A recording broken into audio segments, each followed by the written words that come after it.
Hello and welcome back to my channel officers academy guys. So आज जो मैं ये वीडियो लेके आया हूँ ये लाखों लोगों की कन्फ्यूज़न को दूर करने वाला है। जी हाँ, मैं बात कर रहा हूँ एसएससी सीजीएल मेंस 2020 की तैयारी करूँ या फिर एनटीपीसी सीबीटी 2 2020 की बात करूँ। तो बहुत लोगों के मन में ये सवाल आता है कि किसकी मैं तैयारी करूँ, किसकी तैयारी ना करूँ, क्योंकि दोनों ही एग्ज़ाम अब आगे होने वाले हैं।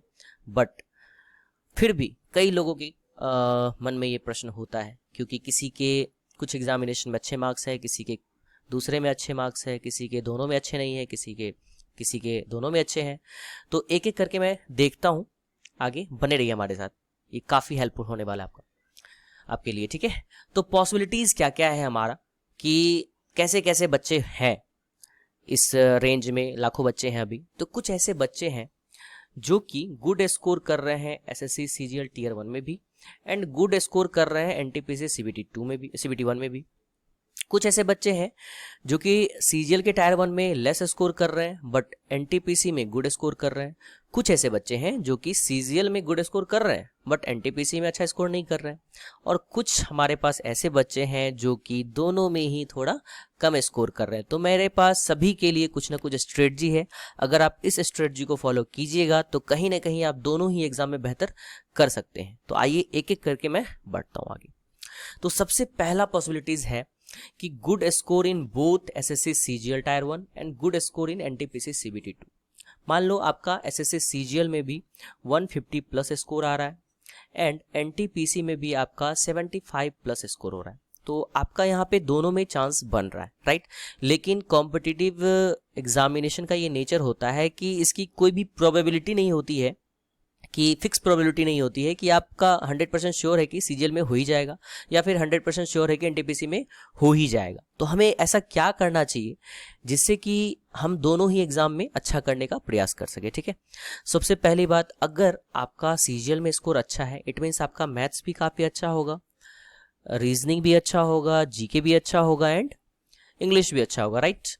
एंड अगर आप एनटीपीसी में अच्छा स्कोर कर रहे हैं इट मीन्स आपका जीके भी अच्छा होगा और इंग्लिश मैथ भी अच्छा होगा एंड रीजनिंग भी अच्छा होगा। ठीक है, तो आप करें क्या? तो मेरे हिसाब से आपको करना क्या चाहिए, आप ज़्यादा से ज़्यादा फोकस करो कि आप मैथमेटिक्स इंग्लिश पे ध्यान दो। लाइक 3 से 4 घंटे आप इस पे ध्यान दे सकते हो पर डे, 3 से 4 घंटे से आप पढ़ सकते हो ध्यान से।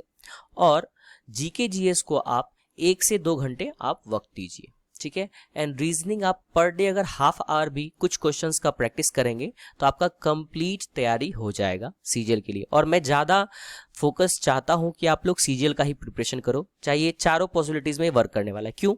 देखो, अभी सीजीएल का जो टायर 2 होने वाला है उसका डेट हमें मालूम है, डेट जो है नोन है वो, राइट। बट एनटीपीसी का डेट नोन नहीं है। तो जिस चीज़ के बारे में कुछ भी पता नहीं हो तो हम उसकी तैयारी क्यों करें, राइट। अगर हम आंख बंद करके सिर्फ एनटीपीसी पे लगे हुए हैं, आज न कल होगा ही, तो हम सबसे बड़े बेवकूफ़ कहलाएंगे। क्यों?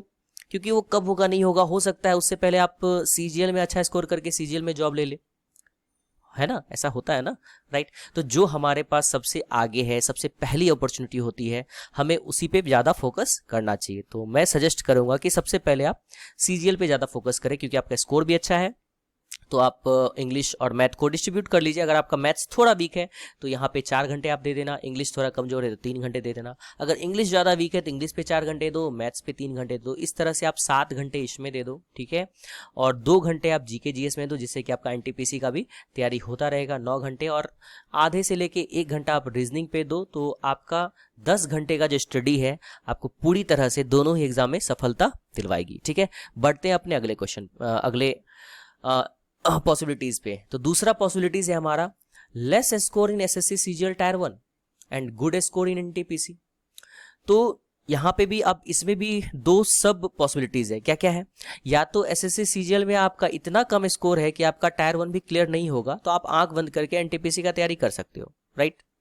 लेकिन कुछ ऐसे बच्चे हैं जो कि बाउंड्री पे है, ठीक है। तो बाउंड्री पे है टायर 1 में, सीजीएल के टायर 1 में, लेकिन एनटीपीसी में आप अच्छा स्कोर कर रहे हैं 75 प्लस। तो आपको करना क्या है? तो एनटीपीसी के लिए तो मैथ्स आपको पढ़ना है, राइट, एंड सीजीएल के लिए भी मैथ्स पढ़ना होता है। तो इसके लिए आप क्या करो, मैथ्स में जो है 3 से 4 घंटे अपना वक्त दो।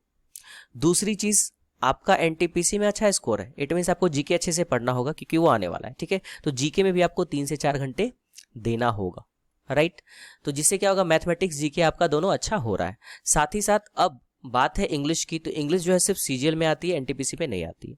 तो इंग्लिश के लिए आप 2 घंटे फिर भी रखो। अगर आप पूरी तरह से इंग्लिश पढ़ना छोड़ोगे तो आपका इंग्लिश पूरा वीक हो जाएगा, क्योंकि रेगुलर पढ़ना भी बहुत जरूरी होता है। सिंस आपका एनटीपीसी में अच्छा स्कोर है तो आपको रीजनिंग पे भी उतना ही ध्यान देना पड़ेगा। तो आप ये कर क्या कह सकते हो, 3 घंटे आप जीके जीएस में दो, 3 घंटे मैथमेटिक्स में दो, 2 घंटे इंग्लिश में दो एंड 2 घंटे रीजनिंग में दो, टोटल 10 आवर्स। तो 10 आवर्स अगर आप लोग डेली पढ़ते हो तो आपका हो सकता है कि दोनों ही एग्जाम क्वालिफाई हो जाए। आप बाउंड्री पे हो सकता है आपका टायर 1 क्लियर हो जाए।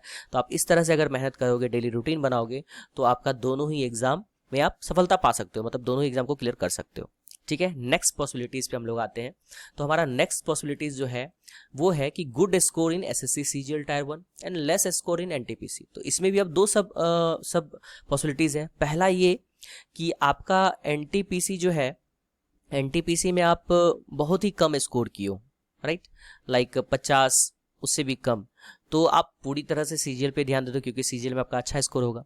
और दूसरा पॉसिबिलिटीज ये है कि एनटीपीसी में आप बाउंड्री पे हो, लगभग आपका 60 अराउंड आपका मार्क्स है, तो हो सकता है आपका चांसेस है 60 या 65 प्लस, तो आप इस पे भी ध्यान दे सकते हो क्योंकि बाउंड्री पे हो तो आपका क्लियर हो सकता है। और ये क्वालिफाइंग इन नेचर होता है, ये फाइनल सिलेक्शन में ये मार्क्स नहीं जुटेगा, तो आपको सीबीटी 2 में अच्छा फोकस करना पड़ेगा। तो इसमें आप लोग क्या क्या कर सकते हो, सिंस आपका सीजीएल में गुड स्कोर है तो आपको मेन तो फोकस इसी पे करना होगा। तो आपको मैथमेटिक्स को 3 से 4 घंटे देना होगा, साथ ही साथ इंग्लिश पे भी 3 से 4 घंटे देना होगा। अब ये आपको डिस्ट्रीब्यूट करना है किसमें ज़्यादा किसमें कम। अगर आपका मैथमेटिक्स अच्छा है तो आप मैथमेटिक्स में 3 घंटे दो, इंग्लिश आपका वीक है तो आप इसमें 4 घंटे दो।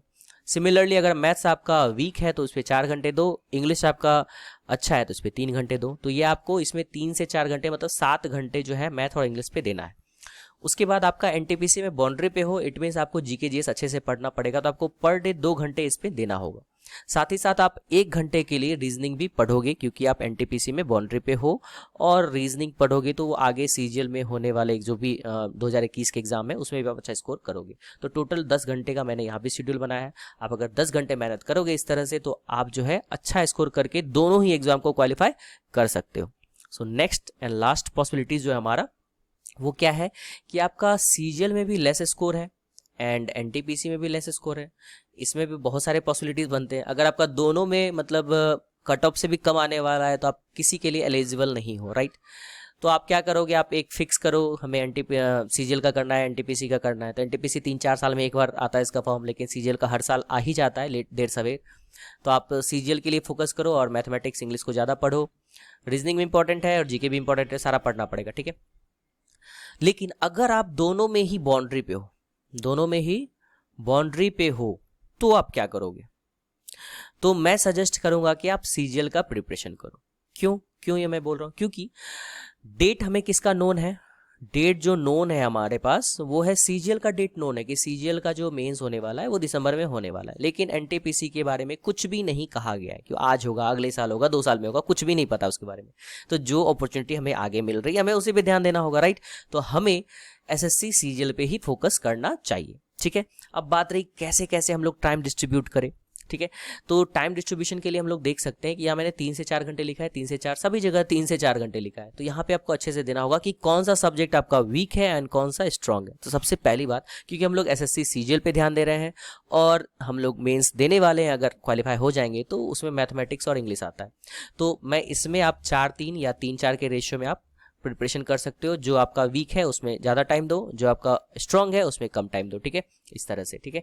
साथ ही रहा अब जीके, तो जीके जीएस के लिए मैंने 4 घंटे या 3 घंटे ऐसा लिखा है, ठीक है।